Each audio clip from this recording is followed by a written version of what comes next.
राजभर लोकसभा में पहली बार बोले असदुद्दीन ओवैसी, मुझे जेड सिक्योरिटी नहीं चाहिए। कौन है जिसे बैलेट नहीं बुलेट पर यकीन है? ओवैसी मामले पर सोमवार को गृह मंत्री अमित शाह लोकसभा में जवाब देंगे। गुरुवार को ओवैसी के काफिले पर गोलियां चली थी। ओवैसी पर हमला करने वाले दोनों आरोपी 14 दिन की न्यायिक हिरासत में भेजे गए। पुलिस कस्टडी मांगी जाएगी। इंडिया टीवी से बातचीत में बोले ओवैसी, गृह मंत्री को खत लिखकर बुलेट प्रूफ गाड़ी मांगेंगे, खर्चा खुद उठाएंगे। असदुद्दीन ओवैसी ने कहा, मेरे पास हथियार का लाइसेंस है, केंद्र सरकार मुझे एक ग्लॉक वेपन भी दे। ओवैसी के बहाने अखिलेश यादव का योगी सरकार पर तंज, कहा अपराधी भाग गए तो हमला किसने किया? अखिलेश पर चुन चुनकर प्रधानमंत्री मोदी का वार। यूपी की दूसरी वर्चुअल रैली में बोले, कागजी समाजवादी 100% परिवारवादी। प्रधानमंत्री मोदी का अटैक, नकली समाजवादियों को सत्ता मिली तो आपको भूखा रखेंगे, गरीब किसान को मिलने वाली योजनाएं बंद कर देंगे। प्रधानमंत्री मोदी ने कहा, यूपी की जनता ने दंगाइयों माफियाओं को रोकने का मन बनाया, यूपी पर अपराधियों का नहीं होने देंगे कब्जा। जालौन की जनसभा में बीजेपी अध्यक्ष जेपी नड्डा ने योगी सरकार की तारीफ की, कहा बीमारू राज्य से नंबर 1 बना यूपी। सीएम योगी ने गोरखपुर शहर सीट से नामांकन किया। गृह मंत्री अमित शाह समेत बीजेपी के कई दिग्गज नेता मौजूद रहे। गोरखपुर में अमित शाह की हुंकार, यूपी में फिर बीजेपी दोहराएगी इतिहास, 300 से ज्यादा सीटें आएंगी। गृह मंत्री शाह ने कहा, योगी ने बदले गोरखपुर के मायने, एक समय में यूपी बिहार के माफियाओं की छिपने के लिए जगह था गोरखपुर। सीएम योगी आदित्यनाथ ने कहा, बीजेपी राष्ट्रवाद, विकास और सुशासन के मुद्दे पर चुनाव लड़ रही है। यूपी के लिए 6 फरवरी को बीजेपी जारी करेगी अपना घोषणा पत्र। सीएम योगी का बयान। प्रतापगढ़ से बीजेपी उम्मीदवार राजेंद्र प्रताप उर्फ मोती सिंह ने दाखिल किया नामांकन, कहा मोदी के नेतृत्व में योगी के काम कर चुनावी मैदान में। जयंत चौधरी का योगी सरकार पर युवाओं और किसानों को छलने का आरोप, पूछा किसानों और युवाओं की गर्मी कैसे निकालोगे? अखिलेश यादव और जयंत चौधरी समेत 400 कार्यकर्ताओं पर दादरी में एफआईआर दर्ज हुई। आचार संहिता और कोविड नियमों के उल्लंघन के आरोप। गाजियाबाद के साहिबाबाद में प्रियंका गांधी का घर घर प्रचार, बोली कांग्रेस ने हर मुद्दा उठाया। यूपी में 30 साल में पहली बार कांग्रेस 403 सीट पर चुनाव लड़ रही है। कांग्रेस उन मुद्दों को उठा रही है जो सीधे जनता से जुड़े हैं। पंजाब के लिए एनडीए ने जारी किए 11 संकल्प, माफिया मुक्त और नशा मुक्त पंजाब का वादा किया। कैप्टन अमरिंदर ने सुरक्षा के मुद्दे को भी संकल्प पत्र में शामिल किया, सुरक्षा को सबसे बड़ी समस्या बताया। पंजाब में कांग्रेस ने 30 स्टार प्रचारकों की लिस्ट जारी की। सोनिया, राहुल और प्रियंका का नाम सिद्धू, चन्नी को भी जगह। कांग्रेस के स्टार प्रचारकों की लिस्ट में गुलाम नबी आजाद और मनीष तिवारी का नाम गायब।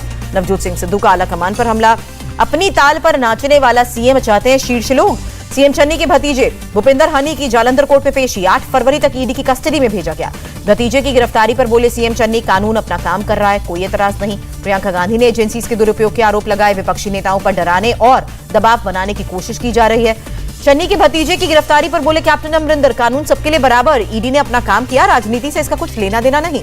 सीएम चन्नी के धर्म परिवर्तन को सही बताने पर सियासत हाय हुई। बीजेपी नेता मनजिंदर सिंह ने बयान को शर्मनाक बताया। सीएम केजरीवाल ने भी निशाना साधा, लोगों को भ्रष्टाचार करने में लगते हैं 4 से 5 साल। चन्नी ने 111 दिन में कमाल किया।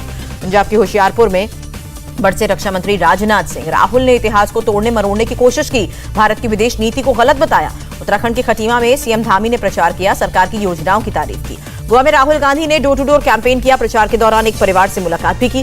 गोवा में न्याय स्कीम लॉन्च करेगी कांग्रेस। राहुल गांधी का वादा, सरकार बनी तो गरीबों को हर महीने 6000 देंगे। गोवा में बोले राहुल गांधी, धोखा देने वालों को कांग्रेस ने नहीं दी टिकट, नए लोगों को मैदान में उतारा। गोवा में कांग्रेस और जीएफपी उम्मीदवारों ने वफादार रहने का संकल्प लिया। प्रोग्राम में राहुल गांधी मौजूद रहे। गोवा में चुनाव प्रचार नहीं करेंगे उद्धव ठाकरे। 11 और 12 फरवरी को आदित्य ठाकरे कैंपेन संभालेंगे। उर्मिला मातोंडकर भी प्रचार करेंगी। गोवा में विपक्षी पार्टीज पर केजरीवाल का अटैक, नेताओं ने काम किए होते तो हमें राजनीति में आने की जरूरत न पड़ती। कोल स्कैम मामले में बंगाल के कानून मंत्री को दूसरी बार ईडी का नोटिस, 8 फरवरी को दिल्ली में पेश होने को कहा। सरकार ने एमएसपी पर स्वामीनाथन समिति की 201 सिफारिशों को किया स्वीकार। राज्यसभा में नरेंद्र सिंह तोमर का बयान, एमएसपी पर चुनाव के बाद बनेगी कमेटी, केंद्र सरकार ने चुनाव आयोग को लिखी चिट्ठी। संसद में आईटी मंत्री अश्विनी वैष्णव का बयान, महिलाओं की सुरक्षा सरकार की प्राथमिकता। देश में कोरोना के 1,49,000 से ज्यादा नए केसेस, 1072 लोगों की मौत हुई। केरल में बीते कोरोना के 38,684 नए केसेस मिले, 28 लोगों की मौत हुई। महाराष्ट्र में कोरोना के 13,840 नए केसेस आए। दिल्ली में रात 11 बजे तक खुलेंगे सभी रेस्टोरेंट, जिम और स्विमिंग पूल। राजधानी में 100% क्षमता के साथ खुलेंगे सभी सरकारी और निजी ऑफिसेज। डीडीएमए की बैठक के बाद फैसला। दिल्ली में 7 फरवरी से खुलेंगे 9वीं से 12वीं तक के स्कूल। 14 फरवरी से नर्सरी से 8वीं तक की क्लासेस भी खोलने का फैसला।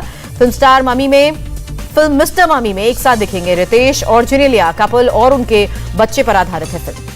इंडिया टीवी हर वक्त हर जगह डाउनलोड करने के लिए सर्च करें India TV news Google play store या ऐप स्टोर पर।